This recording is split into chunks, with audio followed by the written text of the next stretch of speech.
आज हम लोग प्रेमचंद के द्वारा जो लिखित कहानी है, जैसा कि आप लोगों को दिखाई दे रही होगी, नमक का दरोगा के कुछ महत्वपूर्ण अंशों को लेते हुए और इस कहानी की चर्चा करेंगे।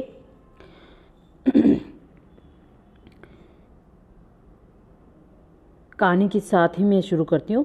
जब नमक का नया विभाग बना और ईश्वर प्रदत्त वस्तु के व्यवहार करने का निषेध हो गया तो लोग चोरी छुपे इसका व्यापार करने लगे।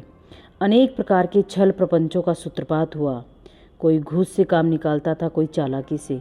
अधिकारियों के पो बारह थे, अर्थात अधिकारियों के मौज ही मौज हो रही थी, क्योंकि नमक का जब कानून बन रहा था तब ये नया विभाग बना और इसके संदर्भ में लोग अपने अपने लाभ और अपने अपने हितों के बारे में सोचने लग गए थे। पटवारीगिरी का सर्वसम्मति पद छोड़कर लोग इस विभाग में बरकंदाजी करते थे, अर्थात इस विभाग में क्या होते थे, आना चाहते थे। क्यों? क्योंकि यहाँ कमाई का साधन बहुत अधिक था। इसके दरोगा पद के लिए तो वकीलों का भी जी ललचाता था। यह वह समय था जब अंग्रेजी शिक्षा और ईसाई मत के लोग एक ही वस्तु समझते थे, फारसी प्राबल्य था। अर्थात ये व्याख्या के लिए भी ये जो गद्यांश है ये महत्वपूर्ण है। प्रेम की कथाएं, श्रृंगार रस के काव्य पढ़कर फारसीदा लोग सर्वोच्च पदों पर नियुक्त हो जाया करते थे। मुंशी बंसीधर भी जुलेखा की तरह विरह कथा समाप्त करके मजनू और फरहाद के प्रेम वृत्तांत को नल और नील की लड़ाई और अमेरिका के आविष्कार से अधिक महत्व की बातें समझते हुए रोज़मर्रा की खोज में निकले। उनके पिता एक अनुभवी व्यक्ति थे। समझाने लगे, बेटा घर की दुर्दशा देख रहे हो, ऋण के बोझ से दबे हुए हैं, लड़कियां हैं वह घास फूस की तरह बढ़ती चली जाती हैं। मैं कगारे पर का वृक्ष हो रहा हूँ, न मालूम कब गिर पड़ूँ। अब तुम ही घर के मालिक मुख्तर हो, अर्थात अब घर की सारी जिम्मेदारी किस पर है? तुम पर है। इसलिए तुम अपनी नौकरी में ओहदे की ओर ध्यान मत देना।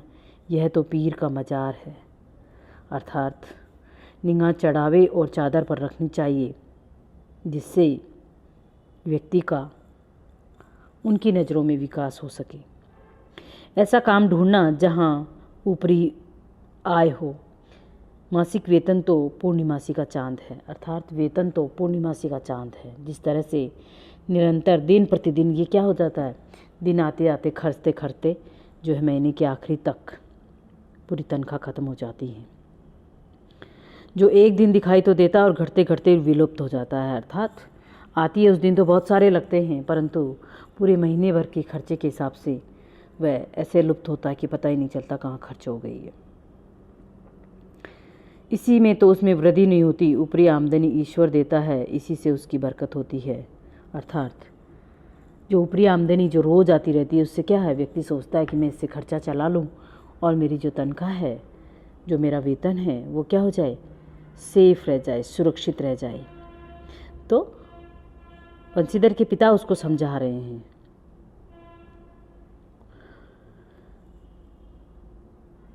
घटते घटते लुप्त हो जाता है। ऊपरी आय तो बहता हुआ स्रोत है जिसे सदैव प्यास बुझती रहती है। वेतन मनुष्य देता है, इसी से उसकी वृद्धि नहीं हो जाती। ऊपरी आमदनी ईश्वर देता है, इसी से उसकी बरकत होती है। तुम स्वयं विद्वान हो तो मैं क्या समझाऊं? इस विषय में विवेक की बड़ी आवश्यकता है, अर्थात तुम अपनी बुद्धि से काम लेना और अपनी समझ के साथ आगे बढ़ना। मनुष्य को देखो, उसकी आवश्यकता को देखो और अवसरों को देखो, जो उसके उपरांत उचित हो वैसा करो। अर्थात अपनी आवश्यकता के अनुसार, यानी कि व्यक्ति को बदल जाना चाहिए, ऐसा वो कह रहे हैं, जबकि ऐसा वास्तव में नहीं होना चाहिए। गरज वाले आदमी के साथ कठोरता करने में लाभ ही लाभ है, लेकिन बेगरज को दाव पर पाना जरा कठिन है। इन बातों को निगाह में बांध लो और यह मेरी जन्म भर की कमाई है। अर्थात मैंने जो अपने जीवन में जो अनुभव ग्रहण किए हैं, बंसीधर के पिता ने वो संक्षिप्त में वो अपने पुत्र को समझाना चाह रहे हैं, क्योंकि पुत्र नौकरी की तैयारी में हैं और नौकरी कब मिल जाए तो अपनी नौकरी कैसी हो। तो ये वो कहना चाह रहे हैं कि नौकरी के ओहदे की तरफ ध्यान मत देना, अर्थात पद की तरफ, प्रतिष्ठा की तरफ ध्यान मत देना, बजाय ऊपरी इनकम जिसमें ज़्यादा हो तुम उस तरफ अपना ध्यान रखना।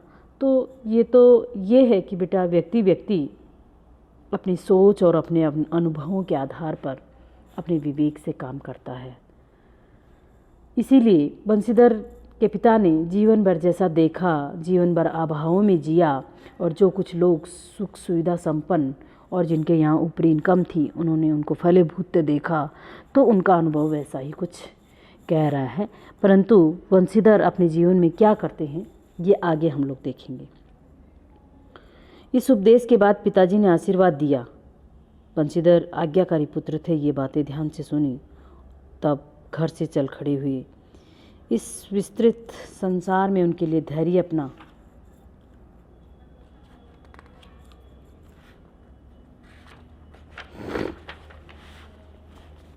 मित्र, बुद्धि अपनी प्रदर्शक और आत्म अवलंबन ही उनका अपना सहायक था। अर्थात जो उनका धैर्य, जो बंशीधर में खुद का धैर्य था, वो उसका मित्र है, और अपनी बुद्धि, पथ प्रदर्शक और आत्मलंबन ही अपना सहायक था। लेकिन अच्छे शकुन से दिन चले, जाते जाते नमक विभाग में दरोगा पद पर प्रतिष्ठित हो गए, और वेतन अच्छा और ऊपरी आय का तो ठिकाना ही नहीं था। वृद्ध मुंशी जी को ये सुख संवाद मिला तो फूल ही न समाये। महाजन कुछ नरम पड़े, कलावार की आशालता लहलाई, पड़ोसियों के हृदय में सूल उठने लगे। अर्थात ये उसके आसपास की घटनाएं हैं। बंशीधर खुद अपने धैर्य को अपना मित्र मानते हुए और अपनी बुद्धि को अपना पद प्रदर्शक, अर्थात आगे का मार्ग तय करने वाली, और उनकी आत्मा का विश्वास जो था वो उनका अपना सहायक था। इस तरह से बंशीधर को जाते जाते नमक के पद में, नमक विभाग में जो है दरोगा का पद मिल जाता है। तो आगे वो काम कैसे करते हैं, ऐसे ही कहानी आगे बढ़ रही है। जाड़े के दिन थे और रात का समय। नमक के सिपाही चौकीदार नशे में मस्त थे। मुंशी बंशीधर के यहाँ को आए हुए अभी 6 महीने से अधिक नहीं हुए थे, लेकिन इस थोड़े समय में उन्होंने अपनी कार्यकुशलता और उत्तम आचार से अफसरों को मोहित कर लिया था। अफसर लोग उन पर बहुत विश्वास करने लगे थे। नमक के दफ्तर से 1 मील पूर्व की ओर जमुना बहती थी। उस पर नाव का पुल बना हुआ था। दरोगा जी किवाड़ बंद किए मीठी नींद सो रहे थे। अचानक आंख खुली तो नदी के प्रवाह में की जगह गाड़ियों की गड़गड़ाहट और मल्लाहों का कोलाहल सुनाई दिया। उठ बैठे, इतनी रात गए गाड़ियां क्यों नदी के पार जाती हैं? कुछ अवश्य गोलमाल है। तर्क ने भ्रम को पुष्ट किया। वर्दी पहनी, तमाचा जेब में रखा और बात में घोड़ा बढ़ाए हुए पुल पर आ पहुंचे। गाड़ियों की एक लंबी कतार पुल के पार जाती दिखी। डांट कर पूछा, किसकी गाड़ियां हैं? थोड़ी देर सन्नाटा रहा। आदमियों में कुछ कानाफूसी हुई। तब आगे वाले ने कहा, पंडित अलोपुद्दीन की। कौन पंडित अलोपुद्दीन? दातागंज के। मुंशी बंशीधर चौके। पंडित अलोपुद्दीन इस इलाके के सबसे प्रतिष्ठित जमींदार थे। लाखों रुपए का लेन देन करते थे। इधर छोटे से बड़े ऐसे कौन थे जो उनके ऋणी ना हों। व्यापार भी लंबा चौड़ा था। बड़े चलते पुर्जे आदमी थे। अंग्रेज अफसर उनके इलाके में शिकार खेलने आते और उनके मेहमान होते थे। 12 मास सदा व्रत चलता था। मुंशी ने पूछा, गाड़ियाँ कहाँ जाएंगी? उत्तर मिला, कानपुर। लेकिन इस प्रश्न पर कि इसमें क्या है, सन्नाटा छा गया। दरोगा साहब का संदेह और भी बढ़ा। कुछ देर तक उत्तर की बाट देखकर वह जोर से बोले, तुम क्या सब गूंगे हो गए हो? हम पूछते हैं कि इसमें क्या है। इस बार भी कोई उत्तर नहीं मिला तो उन्होंने घोड़े को एक गाड़ी से मिलाकर बोरे में टटोला। भ्रम दूर हो गया। ये नमक के ढेले थे। अर्थात चोरी छिपे रात को नमक का व्यापार हो रहा था। बिना कर दिए नमक इधर से उधर जा रहा था। पंडित अलोपुद्दीन अपने सजीले रथ पर सवार कुछ सोते जागते चले आते थे। अचानक कई गाड़ी वालों ने घबराए हुए आकर जगाया और बोले, महाराज, दरोगा ने गाड़ी रोक दी है और घाट पर खड़े हैं, आपको बुलाते हैं। पंडित अलोपुद्दीन का लक्ष्मी पर अखंड विश्वास था।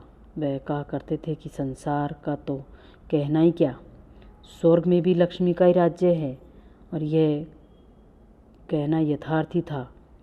न्याय और नीति सब लक्ष्मी के ही खिलौने हैं। इन्हें वह जैसे चाहती न चाहती लेटे लेटे गर्व से बोले, चलो हम आते हैं। यह कहकर पंडित ने अपनी निश्चिंतता से पान की बीड़ी लगाकर खाई।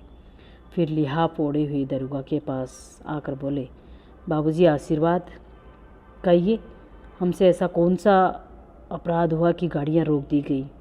हम ब्राह्मणों पर तो आपकी कृपा दृष्टि रहनी चाहिए। अर्थात कि गाड़ियाँ जाने दीजिए। यहाँ पर सीधे सीधे वो उनसे गुजारिश कर रहे हैं, क्योंकि ऐसा पहले भी उस विभाग में होता आया था और वो ये व्यापार पहले भी करते थे। बंसीधर रुखाई से बोले, सरकारी हुक्म? पंडित अलोपुद्दीन ने हंसकर कहा, हम सरकारी हुक्म को नहीं जानते, ना ही सरकार को। हमारे सरकार तो आप ही हैं। हमारा और आपका तो घर का मामला है। हम कभी आपसे बाहर हो सकते हैं? आपने व्यर्थ का कष्ट उठाया।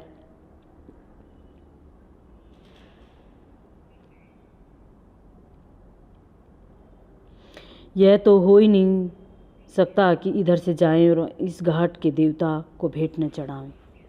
मैं तो आपकी सेवा में स्वयं ही आ रहा था। वंशीधर पर ऐश्वर्य की मोहिनी वंशी का कुछ भी प्रभाव न पड़ा। अर्थात क्यों?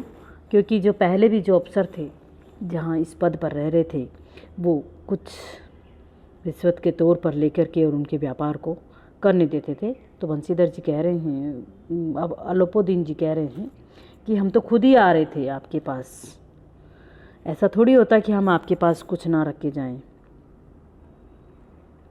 मैं तो आपकी सेवा में स्वयं ही आ रहा था।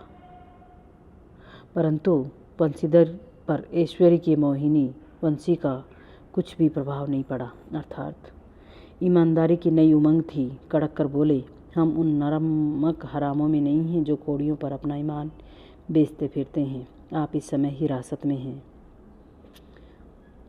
आपका कायदे के अनुसार चालान होगा। बस मुझे अधिक बातों की फुर्सत नहीं है। जमादार बदलू सिंह, तुम इन्हें हिरासत में ले लो, मैं हुक्म देता हूँ। अर्थात वह अपने सिपाही से पंडित अलोपुद्दीन को गिरफ्तार करने के लिए कह देते हैं। क्यों? क्योंकि वंशीधर अपनी नेक और ईमानदारी के कारण अपने रास्ते पर अटल डटा हुआ है। पंडित अलोपुद्दीन स्तपित हो गए। क्यों? क्योंकि उनके साथ कभी ऐसा नहीं हुआ था, पहले कभी ऐसा नहीं हुआ था। उनकी गाड़ियाँ हमेशा जाती थी और वो कुछ भेंट अधिकारी को चढ़ा करके और आगे चले जाते थे। गाड़ी वालों में हलचल मच गई। पंडित के जीवन में कदाचित यह पहला अवसर था कि जब पंडित जी को ऐसी कठोर बातें सुनने को मिली। बदलू सिंह आगे बढ़ा, किंतु रोब के मारे वह साहस न हुआ कि उनके हाथ पकड़ सके। पंडित जी ने धर्म को धन का ऐसा निरादर करते कभी न देखा था। अर्थात पंडित जी ने अपने इतने बड़े जीवन में कभी भी धर्म को धन का ऐसा निरादर नहीं देखा था। अर्थात सामने आई हुई रिश्वत व्यक्ति छोड़ करके और अपनी नेकी और अपने धर्म पर अटल रहे, ऐसा पंडित जी ने कभी नहीं देखा था। विचार किया कि यह अभी उदंड लड़का है,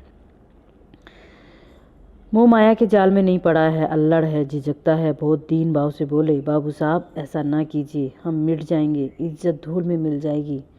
हमारा अपमान करके आपके हाथ क्या आएगा? हम किसी तरह आपसे बाहर थोड़ी हैं। परंतु वंशीधर ने कठोर स्वर में कहा, मैं ऐसी बातें नहीं सुनना चाहते। अलोपुदीन ने जिस सहारे को चट्टान समझ रखा था वह पैरों के नीचे खिसकता हुआ मालूम हुआ। स्वाभिमान और धन ऐश्वर्य को कड़ी चोट लगी, किंतु अभी तक धन की सांख्यिकी शक्ति पर पूरा भरोसा था, अर्थात रिश्वत ज़्यादा बढ़ा देंगे तो ये शायद मान जाए, इसलिए धन की संख्या पर उनको ज़्यादा विश्वास था। अपने मुख्तर से बोले, बालाजी 1000 रुपये के नोट बाबू साहब को भेंट करो, आप इस समय भूखे सिंह हो रहे हो। बंसीधर ने नरम होकर कहा, 1000 नहीं 1,00,000 भी मुझे सच्चे मार्ग से नहीं हटा सकते। उन्होंने फिर बंसीधर ने अपनी कर्तव्यपरायणता का परिचय देते हुए उससे कहा कि आप मुझे कभी भी नहीं खरीद पाएंगे। आप 1000 तो क्या 1,00,000 रुपये भी मुझे अपने मार्ग से नहीं डिगा पाएंगे।